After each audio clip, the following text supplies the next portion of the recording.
News కు స్వాగతం. ఈనాటి ముఖ్యాంశాలు. పలమనేరు పట్టణంలో 3 రోజుల ముందు జరిగిన దళిత యువకుడు శివకుమార్ హత్య కేసులో నిందితుడు సమీర్ ను పలమనేరు పోలీసులు ఎట్టకేలకు పట్టుకున్నారు. పలమనేరులో యోగి వేమారెడ్డి జయంతి వేడుకలు ఆదివారం ఘనంగా జరిగాయి. పలమనేరు పట్టణంలోని నాగమంగళం వద్దనున్న యోగి వేమారెడ్డి ఉద్యానవనంలో అధికారికంగా ఈ కార్యక్రమాన్ని నిర్వహించారు.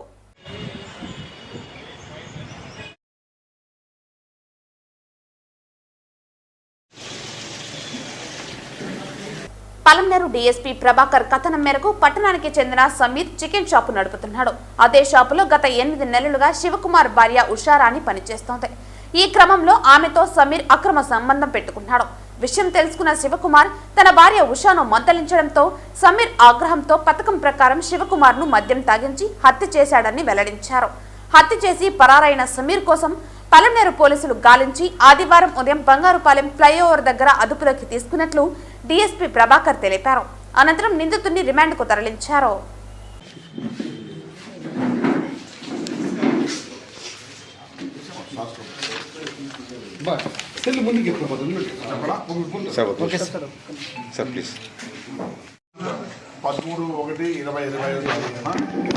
ఈ పెట్రోల్ బంక్ వెనకాల ఉన్న ప్లేస్లో శివకుమార్ అనే వ్యక్తి ఒక దళిత ఒక వ్యక్తి మర్డర్ కాబడినాడు. ఆ విషయంపైన కేసు దర్యాప్తు చేసినాము. ఆ హత్యకు కాలుగడైన సమీర్ని ఈరోజు ఉదయం 10 గంటలప్పుడు బంగారపాలెం మొగలిగాడ దగ్గర ఉన్న ఫ్లైఓవర్ బ్రిడ్జ్ దగ్గర అరెస్ట్ చేయడం జరిగింది. ఇందులో శివకుమార్ అనే భార్య ఉషారాణితో ఈ ముద్దాయికి ఉన్న అక్రమ సంబంధం బయటపడడం వల్ల శివకుమార్ బాగా అబ్జెక్షన్ చెప్పి భార్యను కంట్రోల్ చేయడానికి ప్రయత్నం చేస్తే ఈ ముద్దాయి ఆమెను 1 వీక్ లాస్ట్ డిసెంబర్ 15 నుంచి డిసెంబర్ 28 వరకు బయటికి పెంచుకొని వెళ్ళిపోయాడు. అంతా వచ్చిన తర్వాత శివకుమార్ వెళ్ళి వాళ్ళ భార్యకు చెప్పి మాకు ఇంత పిల్లలు ఉన్నారు, వాళ్ళ పిల్లల భవిష్యత్తు కోసం కలిసి ఉందాము, వాళ్ళ జీవితం మన ఇద్దరు ఇక్కడ పోతే పిల్లల భవిష్యత్తు పాడైపోతుందని చెప్తే వాళ్ళిద్దరూ కలిసి ఉండడానికి డిసైడ్ అయిపోతే తను ఆ అమ్మాయితో అక్రమం కొనసాగించలేను శివకుమార్ ఉంటే అనే ఉద్దేశంతో శివకుమార్ని పిలిపించి శివకుమార్ని బాగా తాపించి మధ్యలో అతని పైన బండరాయితో వేసి చంపి వేయడం జరిగింది. ఈరోజు అతను కన్ఫెస్ చేయడం జరిగింది. అట్లాగే ఇతను ముద్దాయి హత్యకు ఉపయోగించిన స్కూటర్ని కానీ తర్వాత అతను హత్య సందర్భంలో వేసుకున్న బట్టలను కానీ సీజ్ చేయడం జరిగింది. ఆ బట్టల మీద కూడా రక్తపరకలు ఉన్నాయి. ఆ రక్తపరకలు ఎవరు కూడా ఎఫ్ఎస్ఆర్ పంపిస్తామని ఇచ్చేస్తాము. ముద్దాయికి సంబంధించిన ఫోన్ కూడా ఈ ముద్దాయి దగ్గర చిక్కింది. కేసు అన్ని రకాలుగా దర్యాప్తు చేస్తున్నాము. తదుపరి చర్యలు యాజ్ పర్ దీని ప్రకారం ముందుకు పోతారు. ప్రకారము టెక్నికల్ ఎవిడెన్స్ ప్రకారము వీళ్ళిద్దరు స్కూటర్లో పోవడం కూడా వీడియోస్ ఉన్నాయి, వీళ్ళిద్దరు కలిసి పోవడం వీడియోస్ ఉన్నాయి, వీళ్ళిద్దరు మాట్లాడుకోవడం ఇది ఉన్నాయి. అన్ని రకాల టెక్నికల్ అండ్ ఫిజికల్ ఎవిడెన్సెస్ పరిశీలించినాము. ఒక్కడే ఉన్నది. దీని వెంటనే 6 నెలల బట్టి వీళ్ళ మధ్య పరిచయం అయింది. 8 months బ్యాక్ ఆమె హోటల్లో వర్క్ చేయడానికి వెళ్ళింది. 6 months బ్యాక్ నుండి డెవలప్ అయింది అని చెప్పేసి కేసు ప్రూవ్ అయితే ఆజీవ కారాగార శిక్ష దగ్గర నుంచి కోర్టు మీద డిసైడ్ అన్ని రకాలుగా ఉంటుంది. మ్యాక్సిమం పనిష్మెంట్ సెక్షన్స్ ఉంది. అదే కేసు ఇస్తారు.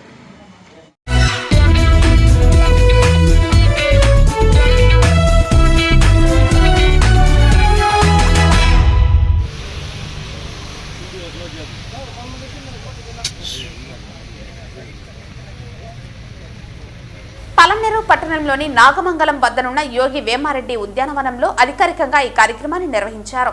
ఈ సందర్భంగా యోగి వేమన విగ్రహానికి పూజలు నిర్వహించారు. అనంతరం 100కు పైగా వేమన పద్యాలు ఆలపించిన చిన్నారులకు ప్రోత్సాహంగా నగదు బహుమతిని అందజేశారు.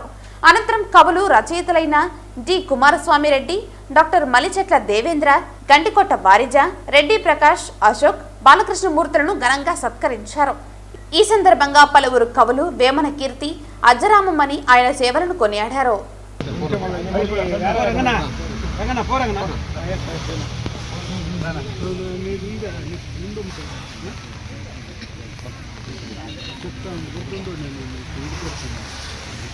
జయరామ్ రెడ్డి, కోదండ వెంగిరెడ్డి వాళ్ళు వీళ్ళు లేడీస్ ఉన్నారు.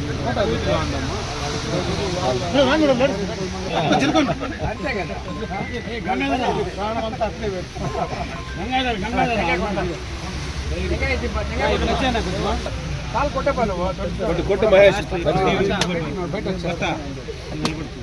గుడ్ జయ కొడు జయ స్లోగన్ సార్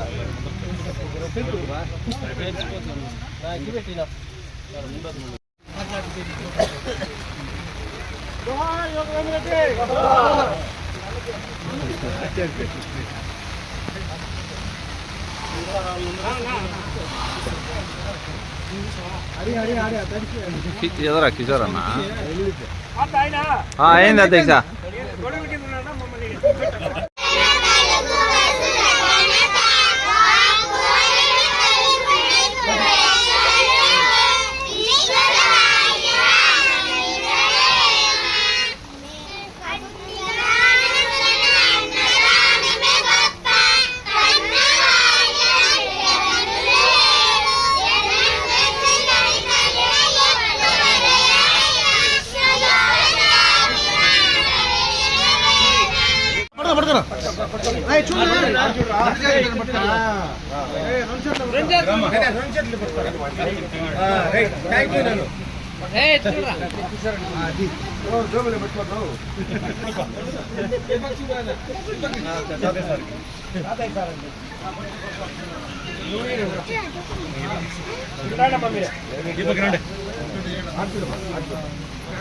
రారా రారా రారా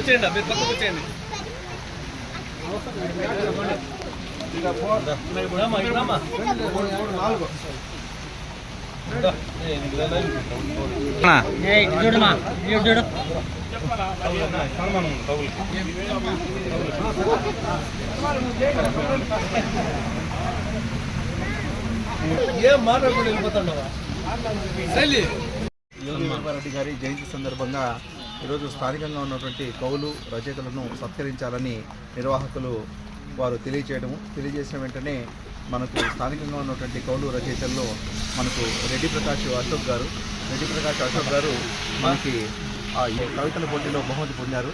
వారు కథలు రాశారు, కవితలు రాశారు. ఆల్ ఇండియా రేడియోలో కూడా ప్రసారం అయ్యాయి. రాష్ట్ర స్థాయిలో కవిత బహుమతి పొందినటువంటి వ్యక్తి రెడ్డి ప్రకాష్ అశోక్ గారు. అదేవిధంగా వారిని సత్కరిస్తున్నారు కుమారస్వామి రెడ్డి గారు. ఆ సారు ఇంగ్లీషు తెలుగులో ప్రావీణ్యులు, కథలు రాశారు, కవిత్వం రాశారు, ట్రాన్స్లేషన్స్ చేశారు. ఎంతోమందికి ఇంగ్లీష్ విద్యాబోధన చేశారు. అనువాదకులు, కవి, రచయిత. వారు కుమారస్వామి రెడ్డి గారిని సత్కరించాల్సిందిగా కోరుతున్నాము.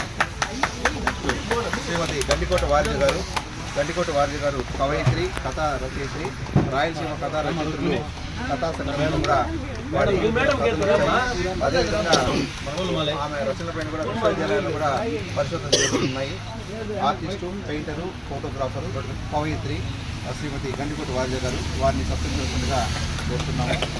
అదేవిధంగా డాక్టర్ మల్లిచెట్ల దేవేంద్ర గారు పలమేరు పత్రిక తరపున అందరికీ పరిచితులు, కవి, కథకులు. అదేవిధంగా తలుపు అనే ఒక అద్భుతమైన కథను రాశారు. ఆల్ ఇండియా రేడియోలో వాళ్ళ కథలు ప్రసారమయ్యాయి.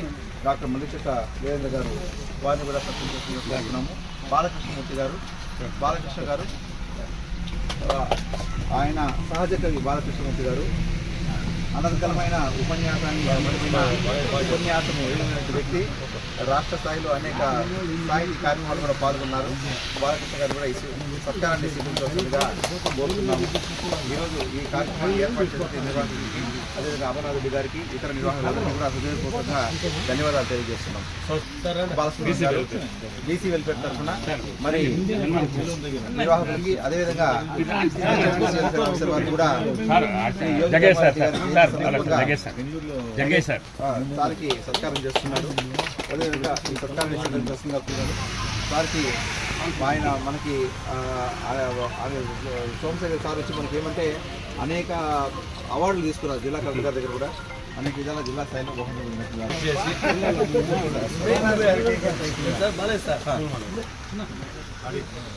వాళ్ళందరూ కూడా దయచేసి అందరూ అట్లే ఉండండి. అందరూ గ్రూప్ ఫోటో తీసుకుంటారు. తెలుగుకు అజరామరమైనటువంటి కీర్తినిచ్చినటువంటి వాడు వేమన. మన శ్రీశ్రీ గారే చెప్పారు, ముగ్గురు కవిత్రయము ఆయన దృష్టిలో. ప్రాచీన యుగంలో వచ్చేసి శిఖన, మధ్యయుగంలో వచ్చేసి వేమన అని చెప్పారు, ఆధునిక యుగంలో గురుజాడ గారు అని చెప్పారు.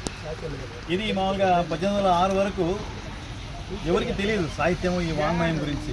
సిపి బ్రౌన్ గారు దాన్ని వెలికి తీశారు. తర్వాత దాన్ని లాటిన్లోకి, స్పానిష్ భాషలోకి విశ్వవ్యాపితం చేశారు. మన సాహిత్య అకాడమీ వాళ్ళు, కేంద్ర సాహిత్య అకాడమీ వాళ్ళు వేమన సాహిత్యాన్ని అంతా కూడా, వేమనకు సంబంధించినటువంటి జీవిత చరిత్ర, ఆయన రచనలకు సంబంధించి ఒక పుస్తకాన్ని 14 భాషల్లోకి అనువాదం చేశారు. ద్రవిడ భాషలు అన్నింటిలో కూడా ఈరోజు వేమన వేమన విశ్వవ్యాప్తమైనటువంటి ఒక ప్రజాకవి. ఆయన స్పృశించని రంగము, ఆయన స్పృశించనేటువంటి విషయమే లేదు. జీవితానికి సంబంధించినటువంటి 360 డిగ్రీల మొత్తం గోళాన్ని ఆయన సృష్టించారు. అరుదైనటువంటి తాత్వికత కలిగినటువంటి వాడు. తర్వాత మన సుబ్రహ్మణ్యం చెప్పినట్టుగా, బాలు చెప్పినట్టుగా ఆట వెలుతుల్లో రాశాడు. ఒక పెద్ద సులభమైనటువంటి రీతి, పామరుడికి అర్థమవుతుంది, మేధావికి అర్థమవుతుంది, తాత్వికుడికి అర్థమవుతుంది.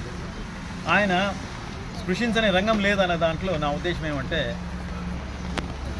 కులమత భేదాల గురించి ఆపసపాలు పడుతున్నటువంటి సమాజానికి ఆ కాలంలోనే తన దగ్గర ఉన్నటువంటి పనిముట్లతో శస్త్రచికిత్స చేసినటువంటి వాడు.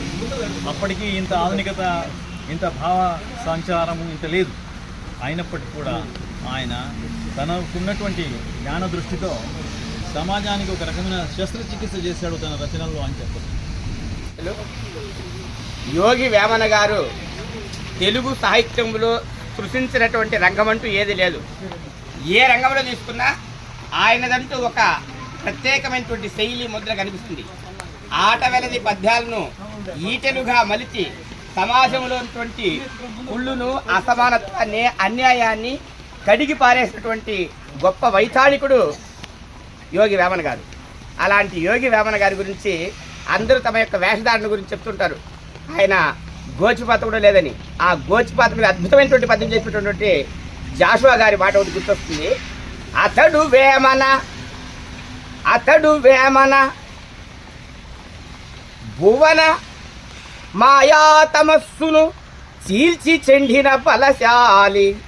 అతడు వేమన భువన మాయా తమస్సును చీల్చి చెండిన బలశాలి సిద్ధమూర్తి. సకల సామ్రాజ్య మోహ పిశాచమును గోచిపాతకు బలిగొన్న ఘనుడు. సకల సామ్రాజ్య సుఖభోగంబులను, సకల సామ్రాజ్య భోగ పిశాచమును గోచిపాతకు బలి ఇచ్చిన గనుడు. విసిగి వేసారి తిరిగి వీధుల్లో యాసువుగా కూసినటువంటి కొన్ని కోతలే లోక ప్రసిద్ధమైనటువంటి నీతులై ఇప్పటికీ ఒప్పారుచుండు. కాబట్టి శ్రీశ్రీ లాంటి మహాకవులు సైతము ప్రాచీన యుగములో తిక్కన, మధ్యయుగములో యోగి వేమన, ఆధునిక యుగంలో అనేక ఆధునిక అడుగుజాడలకు గురుజాడ అప్పారావు గారి యొక్క గొప్పతనాన్ని తెలియజేస్తూ, మధ్యయుగములో వేమనకు మించిన వాడు లేడు అని శ్రీశ్రీ అంతటి గొప్ప మహాకవే సెలవిచ్చారు. అలాంటి యోగి వేమన గారి యొక్క గొప్పతనాన్ని గురించి మొట్టమొదటి ప్రజాకవి. రకరకాలటువంటి రంగులు పురవచ్చు, కానీ ఈ రంగులేవి నిలబడవు. ఆయన చెప్పని పద్యమే లేదు. కాబట్టి ఆయన యొక్క జయంతి సందర్భంగా ఇలాంటి సభను ఏర్పాటు చేసుకున్నటువంటి మనమందరూ కూడా అందరికీ ఒకసారి మనస్ఫూర్తిగా నమస్కారాలు తెలియజేసుకుంటూ ఈ అవకాశం ఇచ్చిన పెద్దలందరికీ ధన్యవాదాలు.